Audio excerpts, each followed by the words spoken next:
আপোনালোক সকলোলৈকে সদৌ অসম সত্ৰ মহাসভাৰ তৰফৰ পৰা আন্তৰিক ধন্যবাদ আৰু কৃতজ্ঞতা জ্ঞাপন কৰিলোঁ। আজি আমাৰ এখনি সভা আছিলে সদৌ অসম সত্ৰ মহাসভাৰ কেন্দ্ৰীয় প্ৰতিষ্ঠা দিৱসটি। এইবাৰ আমি যোৰহাট জিলাৰ খঙিয়াৰ শ্ৰী শ্ৰী লেটুগ্ৰাম সত্ৰত, যোৰহাট জিলাৰ খঙিয়াৰ শ্ৰী শ্ৰী লেটুগ্ৰাম সত্ৰত আমি উদযাপন কৰাৰ সিদ্ধান্ত কৰিছোঁ। আজি সেই সিদ্ধান্তটো আজি হৈছে। খঙিয়া লেটুগ্ৰাম সত্ৰৰ সত্ৰাধিকাৰ তথা সদৌ যোৰহাট জিলা সত্ৰ মহাসভাৰ সভাপতি, তেখেতৰ সভাপতিত্বত আজি আমাৰ আলোচনা সভাটি অনুষ্ঠিত হৈ গৈছে আৰু ইয়াতে সিদ্ধান্ত হৈছে অহা 16 ফেব্ৰুৱাৰীত আমাৰ সদৌ অসম সত্ৰ মহাসভাৰ কেন্দ্ৰীয় প্ৰতিষ্ঠা দিৱস খঙিয়াৰ শ্ৰী শ্ৰী লেটুগ্ৰাম সত্ৰত অনুষ্ঠিত কৰা হ'ব।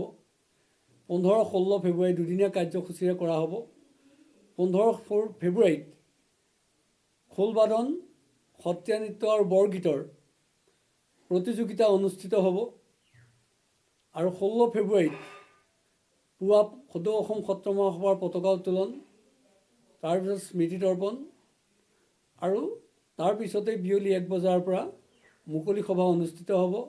মুকলি সভাত আমাৰ খোলবাদন, সত্ৰীয়া নৃত্য আৰু বৰগীত পৰিৱেশন কৰা হ'ব আৰু এই যি প্ৰতিযোগিতা আগদিনা অনুষ্ঠিত হ'ব তাত পুৰস্কাৰসমূহ বিতৰণ কৰা হ'ব। আপোনালোকে জানি ভাল পাব যে সদৌ অসম সত্ৰ মহাসভাই এই বছৰ সত্ৰ পুষ্প বঁটা আগবঢ়াইছে মাজুলীৰ শ্ৰী শ্ৰী উত্তৰ কমলাবাৰী সত্ৰৰ সত্ৰাধিকাৰ শ্ৰী শ্ৰী জনাৰ্দন দেৱ গোস্বামীলৈ আৰু তেখেতক উক্ত প্ৰতিষ্ঠা দিৱসৰ মুকলি সভাতেই সেই বঁটাটি প্ৰদান কৰা হ'ব। আৰু আমি নৃত্যাচাৰ্য পুৰোধা ব্যক্তি শ্ৰী যতীন গোস্বামী দেৱলৈ আমি আন্তঃৰাষ্ট্ৰীয় সত্ৰীয়া শিল্পী বঁটা আমি আগবঢ়াইছোঁ। সেই বঁটা ভাগো আমি সেই প্ৰতিষ্ঠা দিৱসতে আমি আগবঢ়োৱাৰ এটা সিদ্ধান্ত গ্ৰহণ কৰিছোঁ। আৰু অসমৰ এজন অতিকে পুৰোধা ব্যক্তি আমাৰ নগাঁও জিলাৰ কলিয়াবৰৰ শ্ৰী শ্ৰী বাঘৰগঞা সত্ৰৰ সত্ৰাধিকাৰ হিৰুপ্ৰসাদ মহন্তক জীৱনজোৰা সাধনা বঁটা প্ৰদান কৰাৰ সিদ্ধান্ত গ্ৰহণ কৰা হৈছে। সেই বঁটা ভাগো তাত প্ৰদান কৰা হ'ব। আনহাতে মৰিগাঁৱৰ শ্ৰী শ্ৰী শিলডুবি সত্ৰৰ মায়ঙৰ শ্ৰী শ্ৰী শিলডুবি সত্ৰৰ সত্ৰাধিকাৰ আমাৰ ক্ষীৰোদ গোস্বামীকো জীৱনজোৰা সাধনা বঁটা ভাগ উক্ত অনুষ্ঠানতে প্ৰদান কৰা হ'ব। আমি এইখিনি কাৰ্যসূচী আমি সেই প্ৰতিষ্ঠা দিৱসত অনুষ্ঠিত কৰিম।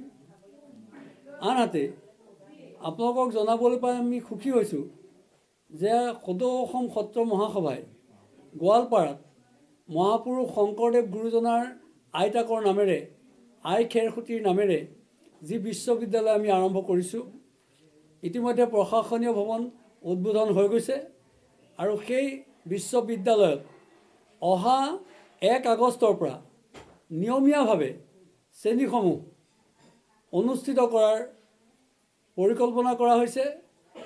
আৰু আপোনালোকক আমি জনাই আনন্দিত হৈছোঁ যে উক্ত বিশ্ববিদ্যালয়ত আৰ্থিকভাৱে দৰিদ্ৰ ছাত্ৰ ছাত্ৰীসকলক বিনামূলীয়া শিক্ষাদান কৰা হ'ব। এইটো আমি সদৌ অসম সত্ৰ মহাসভাই সিদ্ধান্ত গ্ৰহণ কৰিছে।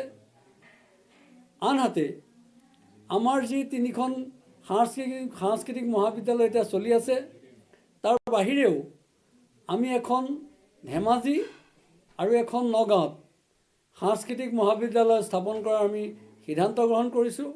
আৰু উক্ত সাংস্কৃতিক মহাবিদ্যালয়ৰ শ্ৰেণীসমূহ অহা ডিচেম্বৰ মাহৰ পৰা আৰম্ভ হ'ব।